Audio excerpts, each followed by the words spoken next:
I never thought I'd find myself hating one of the Key and Peele guys.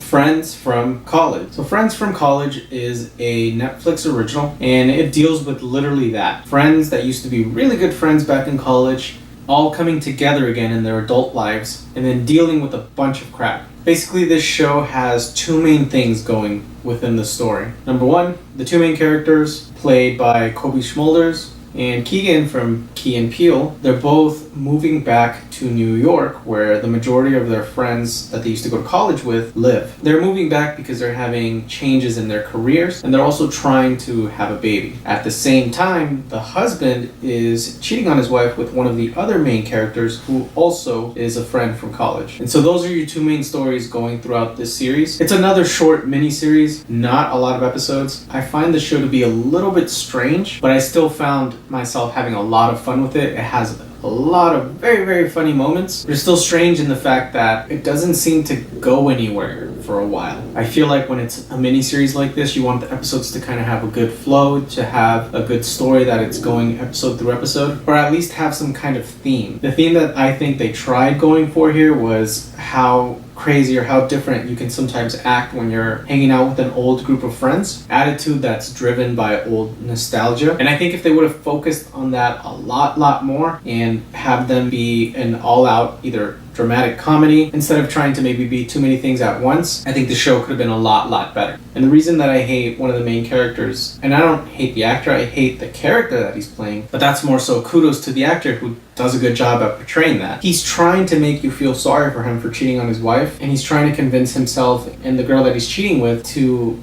make themselves still think that they're good people.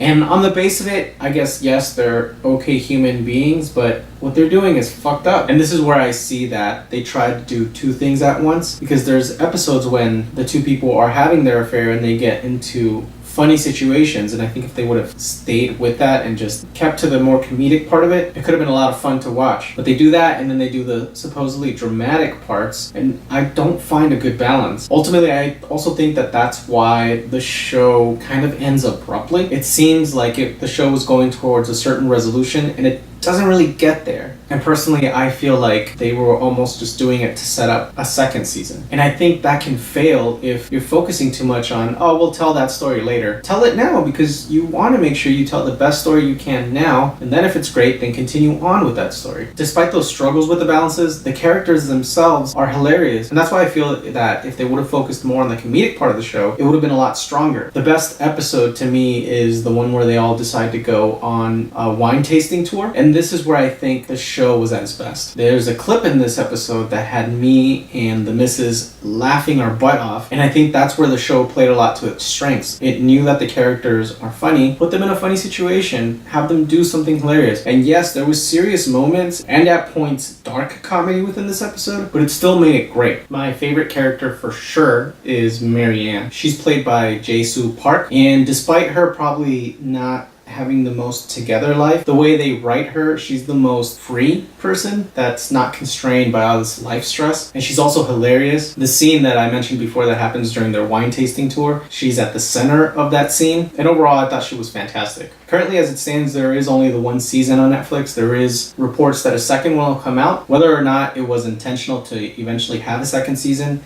I feel that they kind of just cut it right in a weird spot. And I'm hoping that the second season has a more cohesive story arc, and that it also has a more focus on what they actually would want to be. If you want to be a dark comedy, be a dark comedy. If you want to be more just dramatic and serious, then be serious. But overall, it's a decent show. I'd say at times the funny parts do outweigh the issues that the show has. But to me personally, just because I like the characters so much, I am excited to see what they will do in a second season. So let me know what you thought about Friends from College. Leave a comment, hit that like button, share, or subscribe to my channel. But I'll see you next time.